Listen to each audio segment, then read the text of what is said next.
नमस्कार, ये आकाशवाणी पटना है। अब आप खालिद रशीद से प्रादेशिक समाचार सुनिए। पहले मुख्य समाचार। राज्य में विभिन्न चरणों में प्रक्रियाधीन और संविदा नियुक्तियों में भी महिला आरक्षण में डोमिसाइल नीति लागू होगी।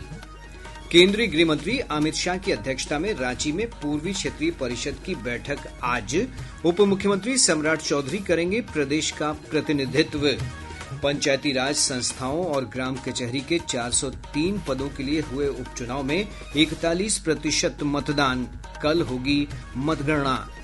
और देहरादून में खेली जा रही राष्ट्रीय जूनियर रग्बी प्रतियोगिता के बालिका वर्ग के फाइनल में बिहार ने ओडिशा को हराकर जीता स्वर्ण।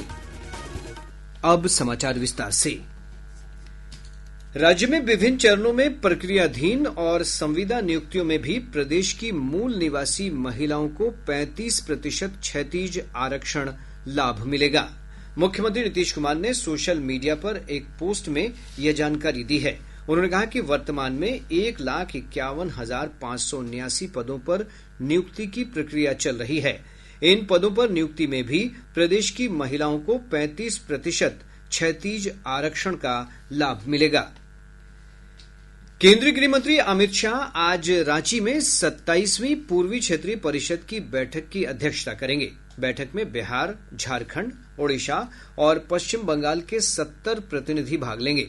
बैठक में बिहार का प्रतिनिधित्व करने पहुंचे उप मुख्यमंत्री सम्राट चौधरी ने संवाददाताओं से बातचीत में कहा है कि इस दौरान बिहार के बंटवारे के बाद उत्पन्न विवादित मामलों को दूर करने समेत अन्य मुद्दों पर चर्चा की जाएगी।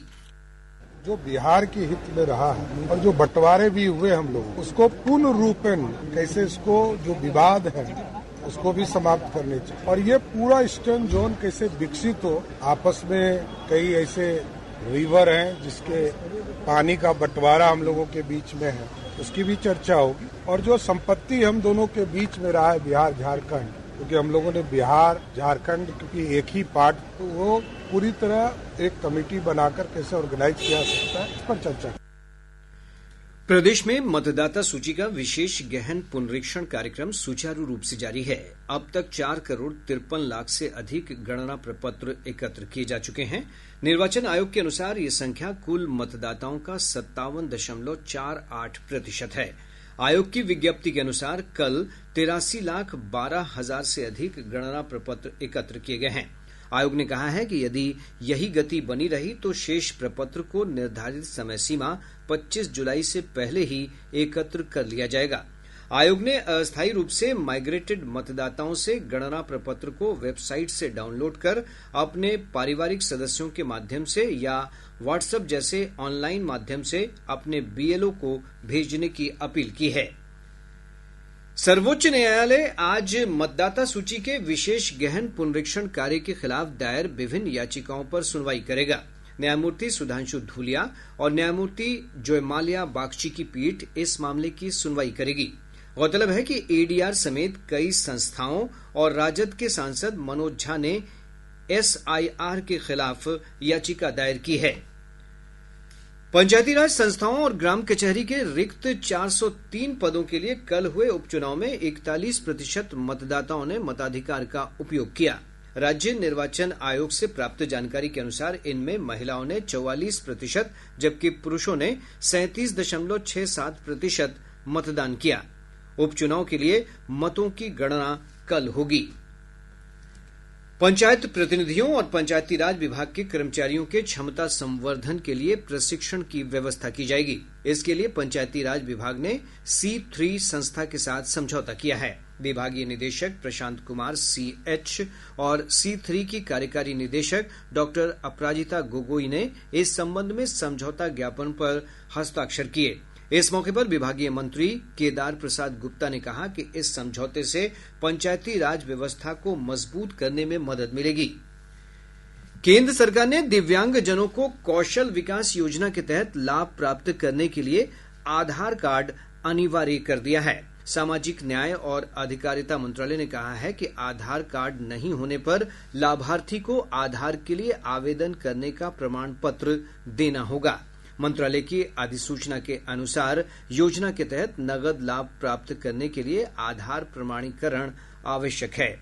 गौरतलब है कि मंत्रालय ने 2 जुलाई से आधार की अनिवार्यता लागू कर दी है। भारतीय रेल ने वित्तीय वर्ष 2025-26 की पहली तिमाही में 9,000 से ज्यादा नियुक्ति पत्र जारी किए हैं। रेलवे ने कहा है कि जारी वित्त वर्ष के अंत तक 50,000 से ज्यादा नौकरियों के प्रस्ताव दिए जाएंगे। और ब्यौरा हमारे संवाददाता से।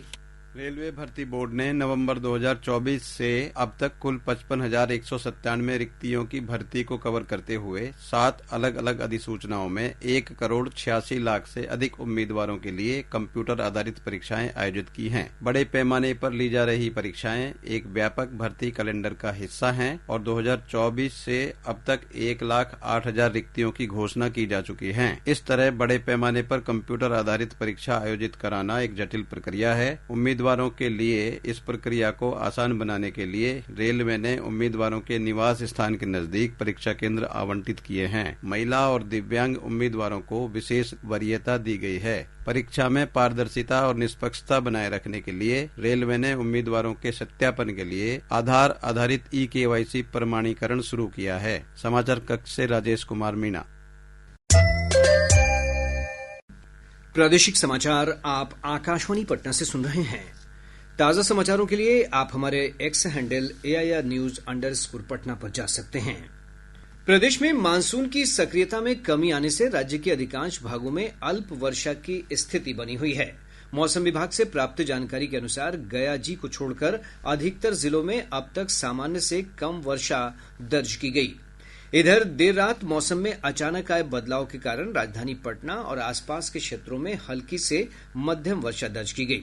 मौसम विभाग ने अपने पूर्वानुमान में कहा है कि आज जमुई, औरंगाबाद, गयाजी, रोहतास, नवादा और बांका समेत राज्य के दक्षिणी भागों में विभिन्न स्थानों पर मेघ गर्जन, वज्रपात और तेज हवा के साथ बारिश की संभावना है। दक्षिण पूर्व भाग के कुछ स्थानों, उत्तर पूर्व, दक्षिण पश्चिम एवं दक्षिण मध्य भागों के 1 या 2 स्थानों में हल्की से मध्यम वर्षा की संभावना है। इधर पिछले 24 घंटों के दौरान गोपालगंज लगातार दूसरे दिन राज्य का सबसे गर्म स्थान रहा। यहां का अधिकतम तापमान 39.6 डिग्री सेल्सियस रिकॉर्ड किया गया। पड़ोसी देश नेपाल और पड़ोसी राज्यों में हो रही भारी बारिश के चलते गंगा समेत अन्य नदियों के जलस्तर में कई स्थानों पर बढ़ोतरी हुई है। केंद्रीय जल आयोग की रिपोर्ट के अनुसार पिछले 24 घंटों के दौरान पटना के दीघा घाट और गांधी घाट पर गंगा नदी के जलस्तर में लगभग 20 सेंटीमीटर की वृद्धि दर्ज की गई। वहीं गंडक नदी का जलस्तर गोपालगंज के डुमरिया घाट में चेतावनी के स्तर को पार कर गया है। नदी खतरे के निशान से 42 सेंटीमीटर नीचे बह रही है। बढ़ते जलस्तर के कारण नदी के आसपास के निचले इलाकों में बाढ़ का पानी तेजी से फैल रहा है। केंद्रीय जल शक्ति मंत्री चंद्रकांत पाटिल ने नमामि गंगे कार्यक्रम के अंतर्गत नदियों के पुनरुद्धार के लिए सभी हितधारकों को कार्य में तेजी लाने के निर्देश दिए हैं। श्री पाटिल नई दिल्ली में स्मार्ट नदी प्रबंधन पर चर्चा के लिए आयोजित उच्च स्तरीय समीक्षा बैठक की अध्यक्षता कर रहे थे। बैठक के दौरान नदियों के पुनरुद्धार के लिए महत्वपूर्ण नदी प्रणालियों में नवाचारों को व्यापक बनाने और अंतर्राष्ट्रीय सहयोग पर भी चर्चा हुई है। प्रदेश में बालू की अवैध बिक्री और ढुलाई की शिकायत मिलने के बाद खान एवं भूतत्व विभाग ने पटना और अरवल जिले में जांच और कार्रवाई बढ़ाने के निर्देश दिए हैं। विभाग ने कहा है कि बालू के स्टॉकधारी सेकेंडरी लोडिंग केंद्रों पर भी जमा और बेचे जा रहे बालू की जांच की जाएगी। गौरतलब है कि प्रदेश में मानसून के दौरान 15 अक्टूबर तक नदियों से बालू की निकासी पर रोक लगा दी गई है। केंद्रीय ग्रामीण विकास राज्य मंत्री कमलेश पासवान ने कहा है कि प्रधानमंत्री ग्राम सड़क योजना के चौथे चरण के तहत देश भर में 45,000 किलोमीटर सड़क का निर्माण किया जाएगा। पटना में संवाददाताओं से बातचीत में उन्होंने कहा कि इस पर 76,000 करोड़ रुपए खर्च होंगे। प्रधानमंत्री सड़क योजना एक निरंतर प्रक्रिया है। अब हम फेज 4 में जा रहे हैं। करीब 45,000 किलोमीटर की सड़कें हम बना रहे हैं 76,000 करोड़ रुपए में। तो अब उसका हमारा सर्वे का काम चल रहा है और जितनी जल्दी जो राज्य जल्दी से दिल्ली भेजेगा अपने सर्वे के कार्य को पूरा करके उसको हम लोग यथाशीघ्र उसको धन अवमुक्त करेंगे। बिहार सरकार के अधिकारियों से भी और आग्रह करूंगा कि जितनी जल्दी सर्वे करके भेजेंगे वो दिल्ली उतना जल्दी रिलीज करने का काम करेगा। इससे पहले केंद्रीय ग्रामीण विकास राज्य मंत्री ने पटना में मनरेगा और प्रधानमंत्री आवास योजना ग्रामीण समेत केंद्र सरकार की विभिन्न योजनाओं की प्रगति की उच्च स्तरीय समीक्षा की।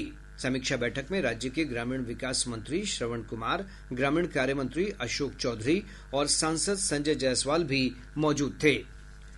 प्रदेश के 300 प्रखंडों में प्रखंड सह अंचल कार्यालय भवन का निर्माण किया जाएगा। भवन निर्माण विभाग के सचिव कुमार रवि ने विभागीय बैठक में कहा कि 240 प्रखंडों में जर्जर भवनों का पुनर्निर्माण किया जाएगा। साथ ही 60 भवनहीन प्रखंडों में अंचल भवन बनाए जाएंगे।